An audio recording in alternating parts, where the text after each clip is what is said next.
तमाम कबूतरबाज भाइयों को मेरी तरफ से अस्सलाम वालेकुम। उम्मीद करता हूँ कि सब दोस्त खैरियत से होंगे। लो जनाबे आलिया शौक कर लो परवाजी परिंदे 22 के 23 पीस आ। रेट भी मुनासब है इन्हों का।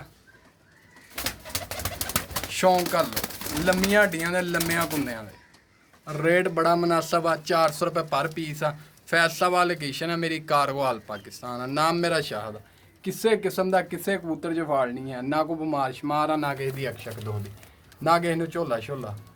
तो जेड़े भरा चाहिए होन राबता कर लवे मिल जाएंगे इंशाल्लाह। फैसलाबाद लोकेशन है मेरी कारगोहाल पाकिस्तान। इक्को घर दे कबूतर आ नवे लैस होए बिल्कुल। आ देख लो माशाल्लाह रंग लगे हुए इन्हों के मोढियां दे। जिन्हों के सीने के रंग लगे आ वड्डे पीस आ। चाहे जोड़ियां च पा लो चाहे उड़ा लो क्योंकि जोड़ियां के मुताबिक ठीक आ।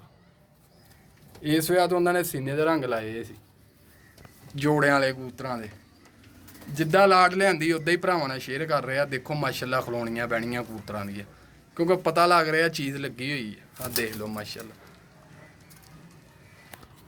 ते बगैर धागे पलटे हुए आ। 4 पीस साल डेढ़ साल पुराने आ बगैर धागा पलटे। इस वजह तो मोढियां दे उन्होंने सीने का रंग लाया इन्हों दे क्योंकि वीडियो च जिक्र कर दे ना बंदा अच्छा होंदा दा बंदा अच्छा नहीं लगता है क्योंकि एज ज़्यादा इन्हों की।